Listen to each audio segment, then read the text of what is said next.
In the pursuit of adventure, many venture into the wild seeking tranquility, excitement, or the thrill of the hunt.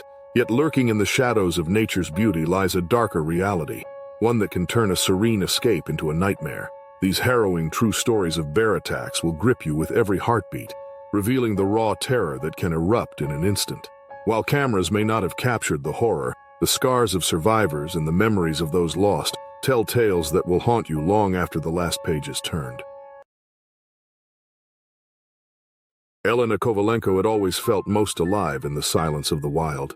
She and her boyfriend Dmitry had spent weeks planning their hike through the isolated mountains of Sakhalin Island. They wanted remoteness, not marked trails or tourist maps, just raw wilderness.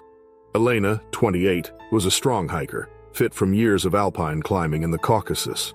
Dmitry, 31, shared her love of isolation, and they carried only essential gear: lightweight packs, minimal food, a first aid kit, and a flare gun for emergencies. The morning fog still clung to the treetops as they made their way along a narrow ridge trail, little more than a game path carved by hoof and paw. Jagged cliffs dropped hundreds of feet to the boulder-strewn riverbed below. They had hiked for 5 days already, and their GPS showed no sign of trails nearby. It was perfect, until they saw the bear. It emerged from the thickets above the trail like a shadow turning solid, a massive Russian grizzly, muscles rippling beneath thick fur, eyes locked onto them. Dmitry's first thought was awe. The bear was enormous, likely a mother, judging by the tension in her stance. Then came the panic. Elena froze beside him, her breath catching as instinct battled disbelief. The bear gave a short huff and launched forward. There was no time to reach for the flare gun, no time to run. The space between them vanished in seconds. Dmitry barely managed to dive sideways into the brush, but Elena stood directly in the bear's path. The impact was brutal, lifting her off her feet and hurling her backward. Dmitry heard the sound of her body crashing through brittle branches before she disappeared over the edge of the cliff, a drop of 300 feet into the dark abyss below. He scrambled to the ledge, gripping at the loose earth as it crumbled beneath his hands. Below, Elena lay motionless on the jagged rocks, limbs twisted at unnatural angles. The bear had already slipped back into the trees, its aggression spent. Dmitry felt his legs weaken, but he forced himself to begin the descent, sliding down the steep slope through thorn and gravel. When he reached her, he collapsed beside her broken body. Blood had pooled beneath her head, but her skin was still warm. Dmitry began CPR with trembling arms, counting compressions, checking for any sign of life, clinging to routine as panic and grief surged. Her injuries were catastrophic. Her skull had fractured, her ribs caved beneath his efforts. Her eyes never opened. She was gone.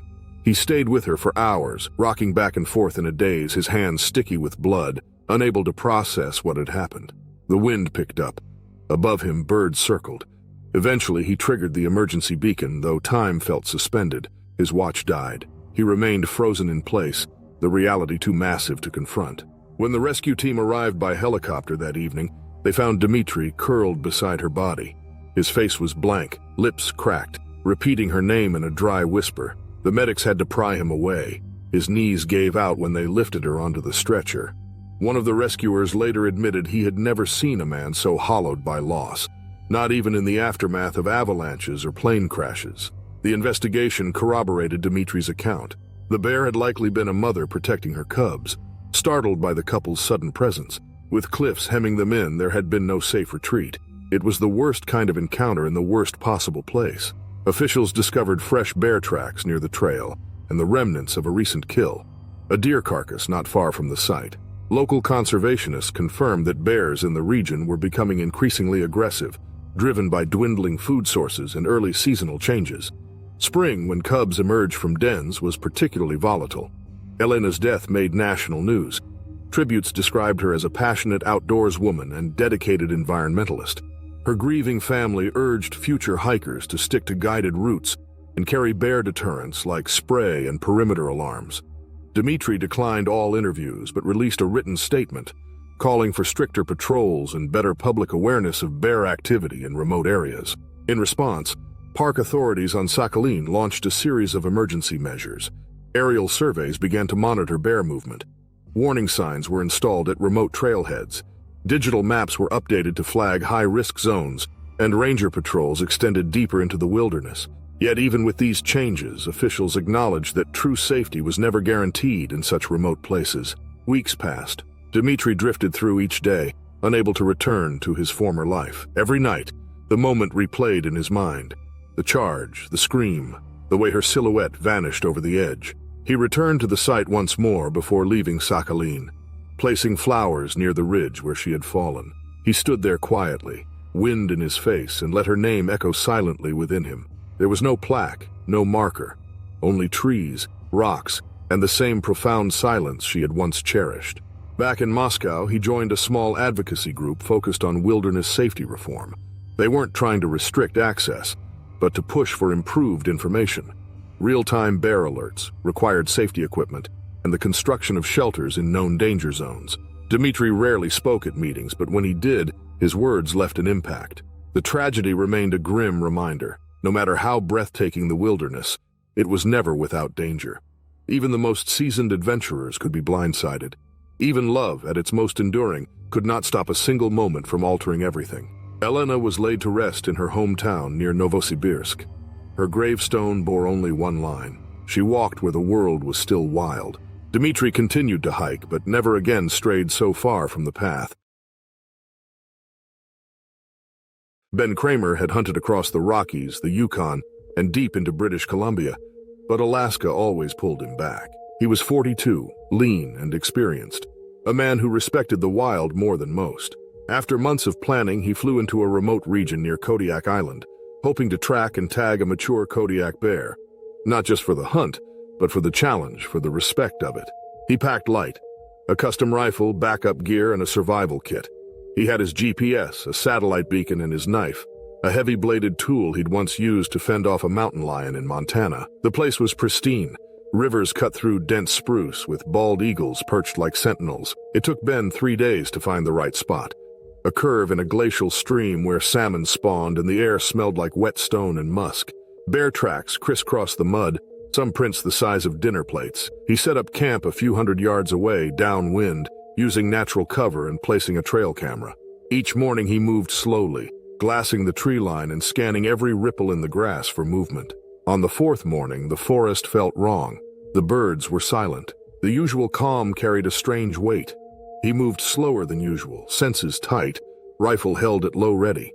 The wind shifted as he crossed a shallow bend in the stream. That's when he saw the cubs. 2 of them, barely old enough to be independent, stood about 40 feet away near a fallen tree, blinking at him. Ben froze. His instincts screamed to back off, but it was already too late. The mother burst from the undergrowth like a freight train, a blur of muscle, fur, and rage. She came low and fast, jaws wide, legs pounding the ground so hard, the vibrations reached his boots. Ben raised his rifle and fired once. The shot cracked the air, the recoil slamming into his shoulder, but the bear didn't stop. The bullet barely slowed her.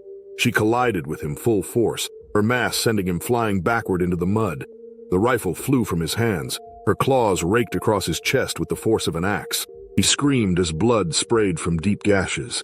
Her teeth found his shoulder, crunching down through flesh and into bone. His world narrowed to pain and panic.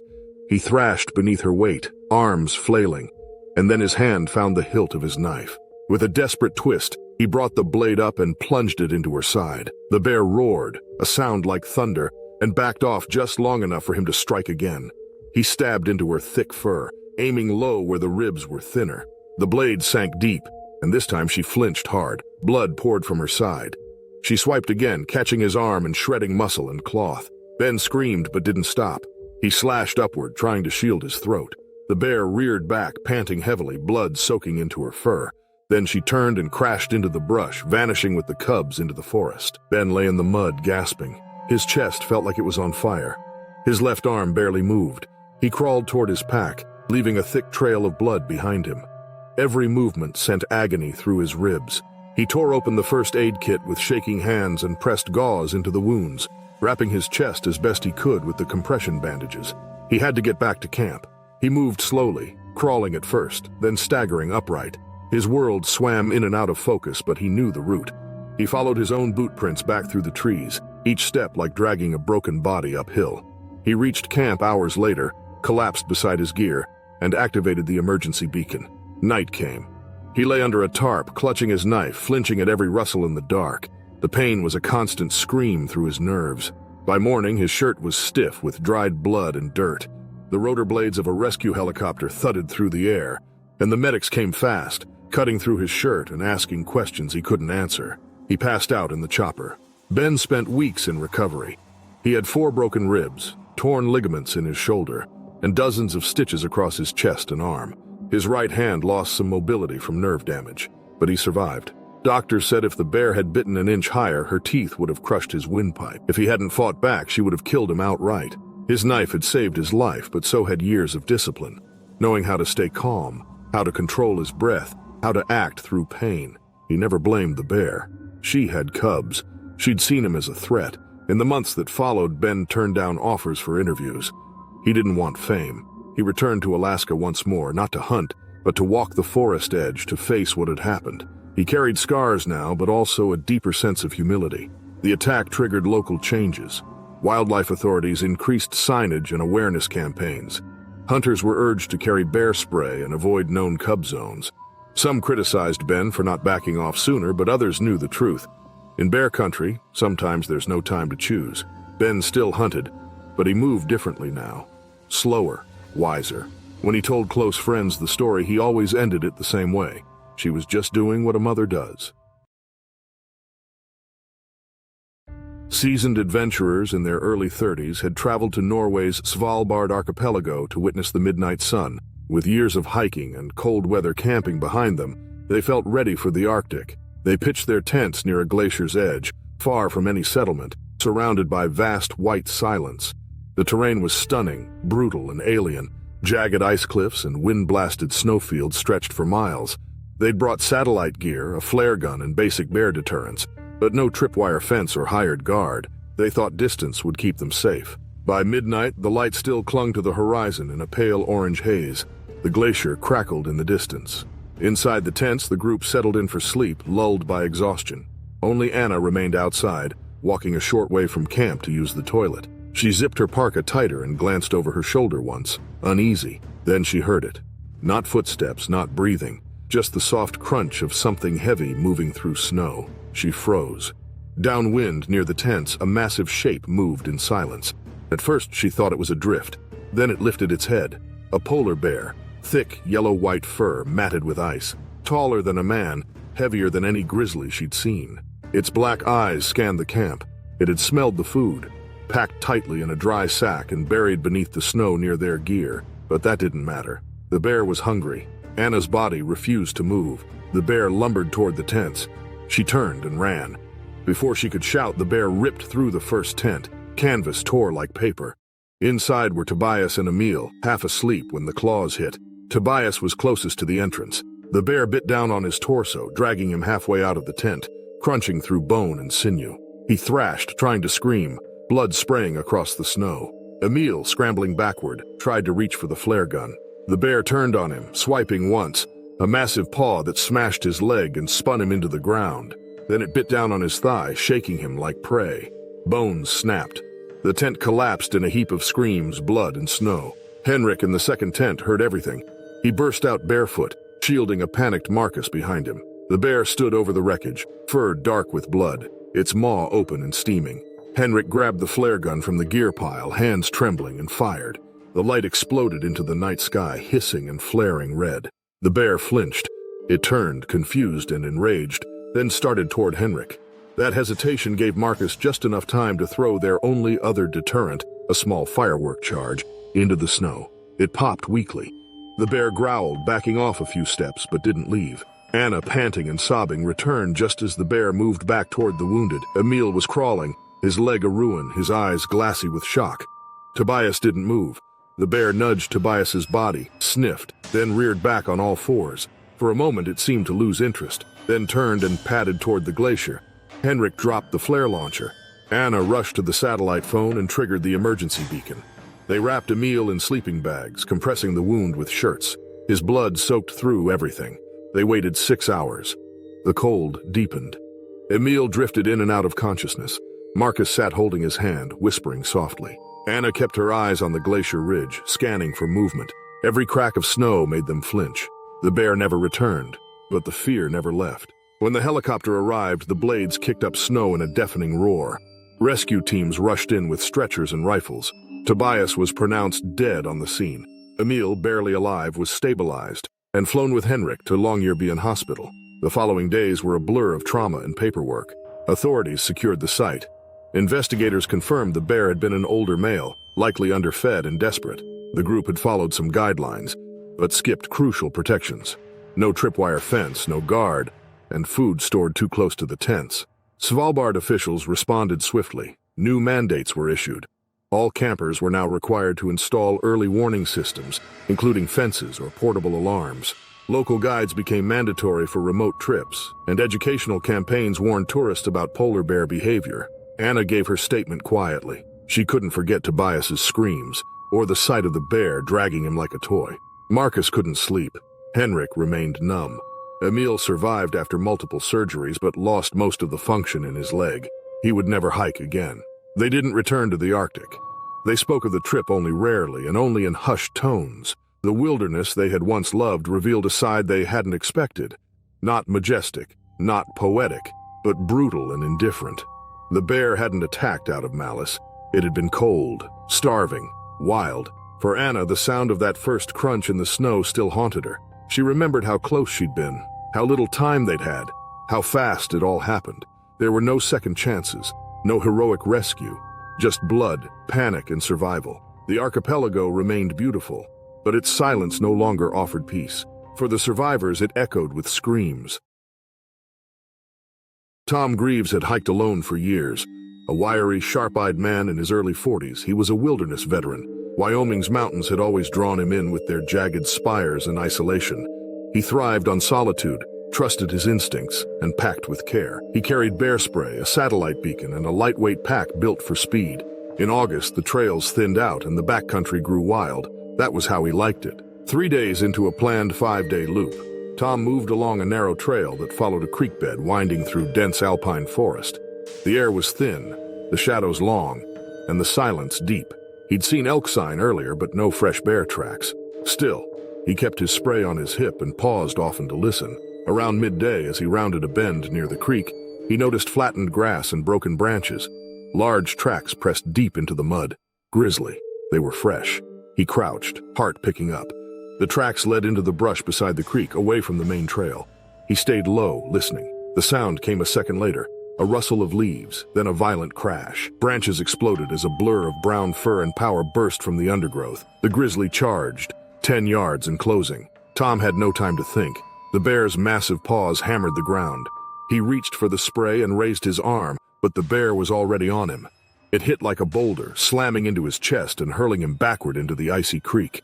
The shock of the cold and the pain from the impact stole his breath. The bear came down after him, its weight crushing him into the rocks. Its jaws clamped onto his shoulder. Pain screamed through him as tendons tore and bone shifted. Claws raked across his backpack, threading the fabric and driving him deeper into the stream. Instinct took over. Tom jammed the canister of bear spray into the bear's face and pulled the trigger. A blinding burst of orange mist hit the bear's eyes and nose. It reeled back, roaring and sneezing, thrashing its head violently. Tom scrambled to his feet, half submerged and soaked, his shoulder pulsing with agony. Blood ran down his arm. The bear didn't retreat. It staggered back only a few feet, blinking and wheezing. Tom turned and stumbled downstream, slipping on wet rocks. The bear didn't follow, but he didn't look back. Every nerve screamed at him to move. He didn't remember how long he hiked, only the pain. His shoulder throbbed, the skin around the bite torn and raw. The cold water had numbed it at first, but now every step lit fire through his ribs and spine. He felt bruised to the core. The trail was gone. He pushed through undergrowth, climbing toward what he hoped was the direction of the trailhead. Pine trunks blurred past. The sun flickered through the trees. He muttered to himself, lost in pain and adrenaline. Blood soaked his shirt. His lips cracked from dehydration, but he kept walking. After 7 hours of slow, broken movement, he saw shapes ahead. A group of backpackers, 3 college-age hikers, froze as he stumbled out of the trees. His face was pale, clothes torn, arm limp at his side. One of them rushed forward while another pulled out a phone. They activated his beacon, gave him water, and stabilized his arm with a splint. He collapsed into the snow-dusted grass, barely able to speak. An hour later, a search and rescue helicopter arrived, its blades thundering across the valley. At the hospital, doctors found puncture wounds, cracked ribs, and a torn deltoid. He was lucky. The bear's bite had missed major arteries. His backpack, though shredded, had absorbed part of the impact and likely saved his spine. He had walked over 10 miles with internal bruising, blood loss, and a dislocated shoulder. Wildlife officials later examined the scene. They determined the bear had likely been surprised while bedded near the creek. It hadn't been aggressive by nature, just startled. Tom had entered its comfort zone without realizing it. The terrain was tight, visibility low. In those conditions, even the most cautious hiker could be caught off guard. The attack didn't lead to a bear hunt. The animal had shown no signs of continued aggression. Officials posted warnings and updated trailhead signs to remind hikers to carry spray in hand, not on their hip, and to make more noise near dense cover and water. Tom recovered over the following weeks. His shoulder would never feel quite the same. The physical wounds faded, but the moment of impact stayed with him. The sheer speed of the attack, the unstoppable weight behind that charge. He had prepared, trained, and moved with care. But the wild offered no guarantees.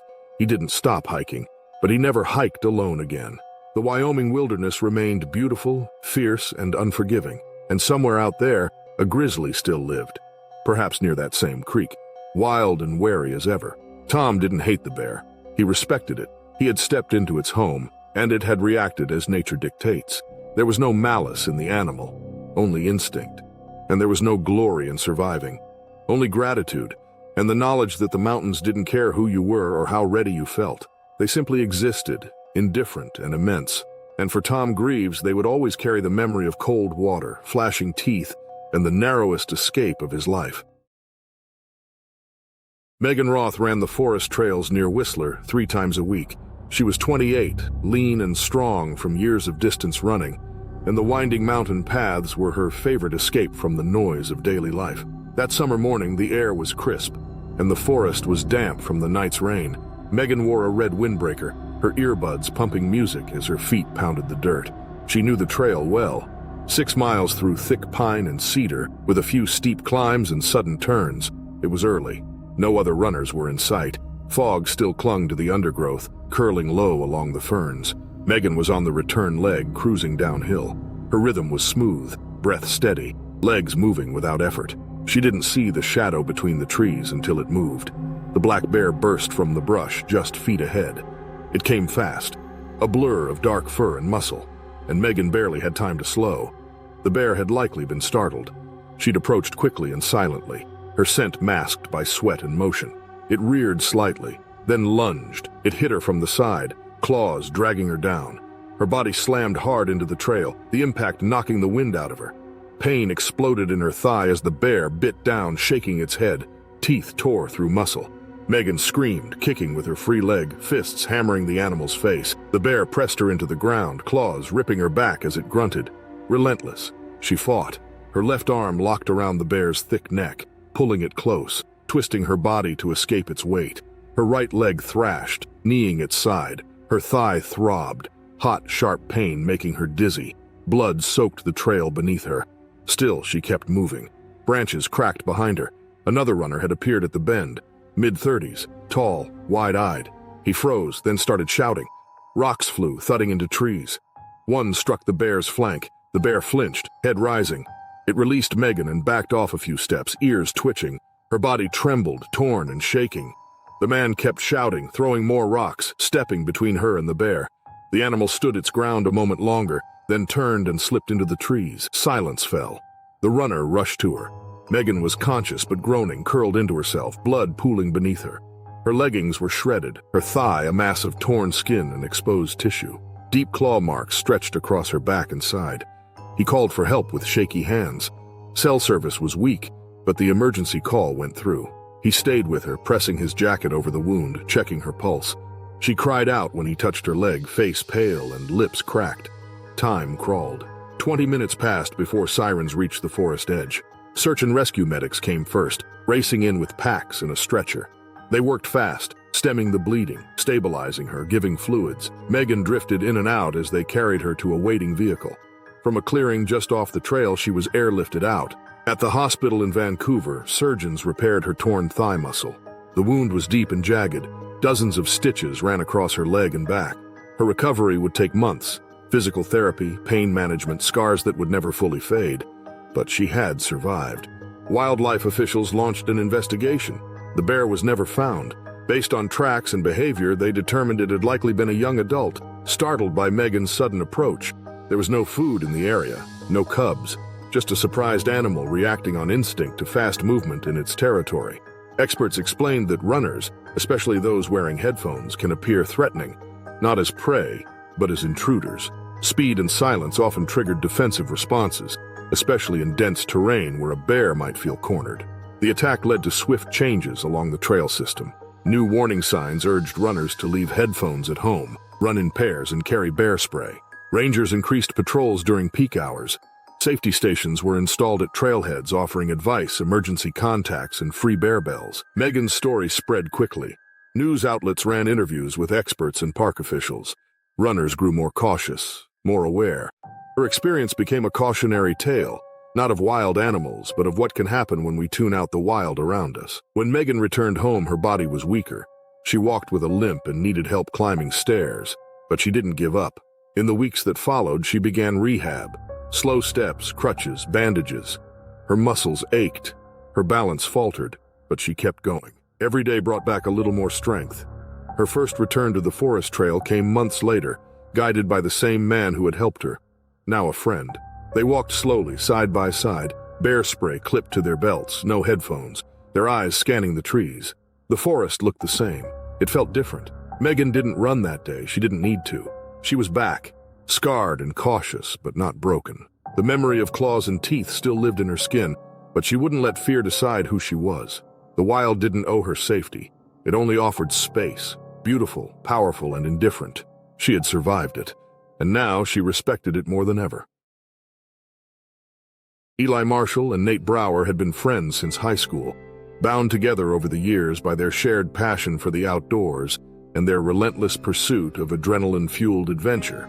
Now, both in their early 30s, the two men had turned their focus to high-speed mountain biking, and in recent years they had begun exploring some of the more remote and rugged trails scattered throughout Montana's vast wilderness. That summer morning in July, under a crisp blue sky and with the scent of pine thick in the air, they set out on a secluded trail threading through the wilderness, a place known more for its wildlife than for its foot traffic. Their plan was to cover nearly 20 miles of backcountry trail, cutting through narrow ridgelines and thick forests, pushing their endurance as they rode hard across terrain that saw more bears than bikers. They carried only the essentials: water, a GPS beacon, trail snacks, a compact first aid kit, and one can of bear spray between them, packed tight in their hydration packs. It was early, cool, and quiet, with only the sound of their tires crunching dirt and the occasional burst of laughter echoing through the trees as they weaved around tight corners and launched over rocks and roots. Eli led the way, his long frame hunched forward over the handlebars, focused and fast, while Nate followed close behind, his eyes scanning the trail and the surrounding brush. They had been riding for a little over 2 hours when the trail dropped into a narrow valley, hugging the edge of a shallow creek that wound through a stretch of overgrown willows and low-hanging spruce. It was here, in the dappled light and sudden silence, that everything changed in an instant. As Eli rounded a sharp bend at full speed, his tires skidding slightly on loose gravel, he came face to face with a massive grizzly bear crouched just off the trail, its head buried in the carcass of what looked like a freshly killed mule deer. The bear's head snapped up at the sound of Eli's brakes squealing, its eyes wide with surprise and instinctive fury. Eli tried to stop, but his front tire hit a root, and he was launched off the bike, crashing hard onto the trail just a few feet from the bear. Before he could even raise a hand in defense, the grizzly charged, snarling, and slammed its full weight into him. Eli felt the breath leave his lungs as the impact drove him into the dirt. The bear's claws raked across his back and side, shredding the fabric of his shirt and gouging deep into his flesh. In one swift, terrifying movement, the bear clamped its jaws down on his lower leg, and a sickening crack echoed as bone shattered under the pressure of its bite. Behind them, Nate came skidding around the same bend, his heart slamming in his chest as he saw the chaos unfold ahead. Without thinking, he jumped off his bike and began shouting, throwing rocks and waving his arms wildly in the air in an attempt to distract the bear from his fallen friend. The grizzly paused, turning its massive head toward the noise, blood glistening on its muzzle. It took a few heavy steps toward Nate, but the sound of clattering metal, Nate's bike tumbling to the ground, and the unfamiliar shape of the flailing human seemed to confuse it. After a long, tense moment, the bear huffed, then turned and crashed through the brush, disappearing into the forest with a deafening rustle of branches and snapping limbs. The entire encounter had lasted less than 20 seconds, but for Eli and Nate, time had warped, stretching into something slow and brutal. Eli lay twisted on the ground, groaning, his face gray and slick with sweat. His leg was a mess of torn muscle, exposed bone, and blood that soaked into the dirt beneath him. Nate dropped beside him, hands trembling as he yanked off his pack and tore open the first aid kit, trying to remember the emergency training they'd both gone through months ago, but never truly thought they'd need. He used strips of cloth and a spare bike tube to fashion a tourniquet just above the knee, pulling it tight as Eli screamed through gritted teeth. Then, with blood still soaking his hands, Nate activated the GPS beacon and sent out a distress signal, hoping it would find its way through the forest canopy to someone who could help. The next 2 hours dragged by in unbearable silence, broken only by Eli's ragged breathing and Nate's attempts to keep him conscious. He checked the tourniquet every few minutes, offered sips of water, and scanned the trees constantly, half expecting the bear to come back. Eli slipped in and out of consciousness, his body trembling with shock and pain, the fire in his leg dulled only by exhaustion. Eventually, the distant thrum of a helicopter reached their ears, and a few minutes later, 2 rangers on ATVs arrived, followed by a medical team that moved with swift, practiced precision. Eli was stabilized and loaded onto a stretcher, then airlifted to a hospital in Bozeman, where trauma surgeons were waiting. His injuries were extensive. The bear had crushed the bones in his lower leg, ripped through tendons, and caused significant nerve damage.